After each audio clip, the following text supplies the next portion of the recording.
방 안의 모든 불을 끄고 침대에 누웠습니다. 사방은 조용하고 이제 잠들기만 하면 되는 평화로운 순간입니다. 그런데 꼭 그때입니다. 갑자기 7년 전 누군가 앞에서 했던 말실수가 떠오릅니다. 차마 눈 뜨고 보기 힘든 부끄러운 장면을 뇌가 다시 눈앞에 끌어옵니다. 아무도 기억하지 못할 아주 작은 일입니다. 하지만 당신의 뇌는 마치 어제 일어난 일처럼 그 순간을 생생하게 다시 보여줍니다. 갑자기 심장이 빠르게 뜁니다. 이불 속에서 자신도 모르게 몸이 움츠러듭니다. 머리로는 이미 끝난 일이라는 걸 잘 알고 있습니다. 하지만 몸은 끝난 일처럼 반응하지 않습니다. 인간은 왜 부끄러운 기억을 이토록 오래 붙잡고 있는 걸까요? 주변이 조용해질 때마다 왜 우리는 이 이상한 고통을 반복해야 하는 걸까요? 그리고 이상하게도 그 장면은 늘 밤에 찾아옵니다. 사람들은 보통 이것을 개인의 예민한 성격 탓이라고 말합니다. 하지만 인간의 뇌는 그 장면을 단순한 창피함으로 저장하지 않았습니다. 우리는 보통 주변에서 이런 말을 자주 듣습니다. 너 너무 예민해서 그래. 다 지난 일인데 왜 아직도 마음에 두고 있냐? 내가 나약하거나 성격이 소심해서 과거의 부끄러운 실수를 떨쳐내지 못한다는 진단입니다. 하지만 인간의 뇌는 생각보다 훨씬 영리하고 냉정합니다. 뇌는 필요 없는 정보를 놀라울 정도로 빠르게 버려버립니다. 철저하게 생존에 필요한 것만 남기는 시스템입니다. 실제로 당신은 불과 사흘 전 점심에 무엇을 먹었는지 기억하지 못합니다. 지난주 출근길에 어떤 옷을 입은 사람과 스쳐 지나쳤는지도 전혀 모릅니다. 분명 보고 지나간 장면인데도 뇌가 내 인생에 아무 쓸모없는 정보로 분류해서 흔적도 없이 삭제했기 때문입니다. 불필요한 것은 남겨두지 않는 것이 뇌의 가장 기본적인 규칙입니다. 그런데 왜 하필 몇 년 전 창피했던 그 말 한마디는 아무리 지우려고 해도 지워지지 않는 걸까요? 왜 다른 평범한 일상들은 전부 깨끗하게 청소하면서 내가 가장 부끄러웠던 그 순간만큼은 뇌의 가장 깊은 곳에 선명하게 보관하고 있는 걸까요? 우리의 상식과 달리 그 창피한 기억은 실제 칼날보다 훨씬 더 무서운 무기였기 때문입니다. 당신의 뇌는 창피했던 순간을 생각보다 훨씬 끔찍한 기억으로 저장합니다.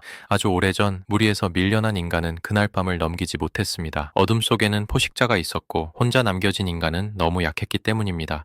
그래서 지금도 사람들 앞에서 망신을 당하면 당신의 몸은 생각보다 훨씬 큰 공포를 느낍니다. 우리가 느끼는 수치심은 사실 내 평판에 금이 가고 있으니 조심하라는 뇌의 가장 가혹한 생존 경고등입니다. 지금 무리에서 버려지면 죽는다는 오래된 공포입니다. 실제로 연구진이 사람들을 집단에서 소외시키는 상황을 만든 뒤 그들의 뇌를 촬영해 보았습니다. 결과는 충격적이었습니다. 무리에게 소외당하는 순간 인간의 뇌에서 활성화된 영역은 칼에 베이거나 뼈가 부러지는 실제 신체적 통증을 느낄 때 반응하는 영역과 정확히 일치했습니다. 마음이 아픈 게 아니라 진짜 몸이 찢어지는 물리적인 고통으로 받아들인 것입니다. 결국 당신의 뇌는 7년 전 그 창피했던 순간을 단순한 실수가 아니라 목숨을 잃을 수도 있었던 치명적인 생존 실패로 기록한 것입니다. 당신의 몸은 아직도 그 밤을 살아가는 인간의 방식으로 움직이고 있는 겁니다. 그런데 왜 뇌는 그 끔찍한 장면을 굳이 잠들기 전마다 다시 꺼내서 우리 눈앞에 들이미는 걸까요? 대체 왜 그 고통스러운 순간을 밤마다 반복해서 보여주는 걸까요? 뇌는 위험한 기억을 그냥 보관만 하지 않습니다. 특히 수치심처럼 사회적으로 죽을 뻔했던 기억에는 아주 강한 경고 표시를 남겨둡니다. 그리고 밤이 됩니다. 방 안에 불이 꺼지고 주변 소음이 사라지고 당신이 침대 위에 혼자 남는 순간 뇌는 기다렸다는 듯 그 장면을 다시 꺼냅니다. 왜 하필 밤일까요? 인간의 뇌는 원래 미래를 대비하는 시뮬레이션 기계이기 때문입니다. 낮 동안에는 일, 사람, 소음 같은 자극들이 끊임없이 밀려옵니다. 하지만 밤이 되면 모든 것이 조용해집니다. 그제야 뇌는 밀린 숙제를 하듯 오래된 위험 기억을 다시 꺼내기 시작합니다. 다음에도 같은 일이 벌어지면 어떻게 살아남아야 하지? 당신은 과거 때문에 괴로운 것 같지만 사실 뇌는 미래를 준비하고 있는 겁니다. 다시는 같은 사회적 실패를 당하지 않기 위해 최악의 상황을 반복해서 시뮬레이션하며 방어 연습을 하는 것입니다. 하지만 아무리 미래를 위해서라 해도 우리는 왜 이토록 타인의 시선에 병적으로 약하게 설계된 걸까요? 왜 단 한 사람의 비난이나 눈총조차 견디지 못하고 밤마다 이 가혹한 연습을 반복하는 걸까요? 그 이유는 인간 사회가 처음 만들어졌던 방식 자체에 숨어 있습니다. 원시부족 사회에서 인간의 생존은 오직 평판 하나에 걸려 있었습니다.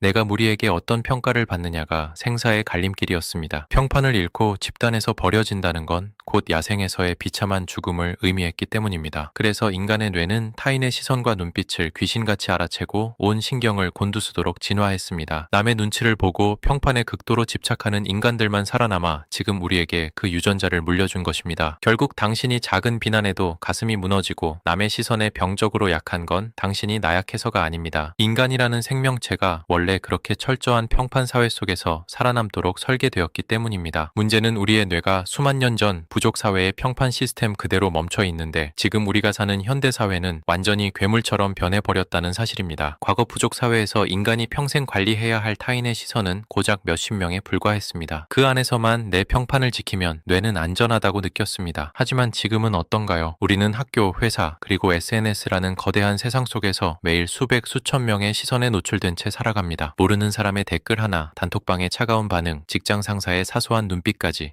현대사회는 24시간 내내 우리의 평판을 시험대에 올리고 평가합니다. 여기서 끔찍한 오작동이 일어납니다. 당신의 뇌는 여전히 수만 년 전 원시 부족 사회에 살고 있습니다. 그래서 인스타그램의 하트 개수가 줄어들거나 단톡방에서 내 말이 무시당하는 사소한 순간조차 부족에서 쫓겨나 야생의 밤바다로 버려지는 치명적인 생존 위기로 받아들입니다. 현대사회의 과도한 시선 폭탄 속에서 당신의 원시적인 뇌는 매일 밤낮으로 실시간 생존 전쟁을 치르고 있는 셈입니다. 뇌가 감당할 수 있는 한계를 완전히 넘어서 버린 것입니다. 그러니 밤마다 불 꺼진 방에서 오래된 기억을 꺼내며 괴로워하고 있다면 그것은 당신이 유약하거나 망가졌다는 뜻이 아닙니다. 아주 오래전 인간은 혼자 살아남을 수 없는 동물이었습니다. 무리에서 밀려나는 순간 차가운 야생의 밤 속에서 목숨을 잃었습니다. 그래서 인간의 뇌는 평판을 잃는 순간을 단순한 창피함이 아니라 생존이 무너지는 위험으로 저장하기 시작했습니다. 지독한 후회와 수치심은 당신을 괴롭히기 위해 만들어진 감정이 아닙니다. 다시는 같은 위험 속으로 밀려나지 않게 하기 위해 인간이 수만 년 동안 반복해온 생존 훈련에 더 가깝습니다. 오늘 밤에도 뇌는 어김없이 그 장면을 다시 꺼내올지도 모릅니다. 그 부끄러운 기억을 다시 보여주며 당신을 긴장하게 만들지도 모릅니다. 하지만 그것은 당신이 망가졌다는 신호가 아닙니다. 당신 안에 오래된 인간이 오늘 밤에도 조용히 경계하고 있다는 뜻에 더 가깝습니다. 당신을 괴롭히는 건 과거의 실수 자체가 아닙니다. 너무 오랫동안 생존에 최적화되어버린 인간이라는 존재의 오래된 방식입니다. 하지만 중요한 건 세상은 이미 변했다는 사실입니다. 당신의 몸은 아직도 수만 년 전 방식으로 움직이고 있습니다. 그러나 지금의 당신은 그 시절 인간처럼 무리에서 밀려났다고 곧바로 죽어야 하는 세계에 살고 있지는 않습니다. 오래된 뇌는 아직도 야생을 기억합니다. 하지만 당신은 이제 그 밤을 지나온 인간입니다.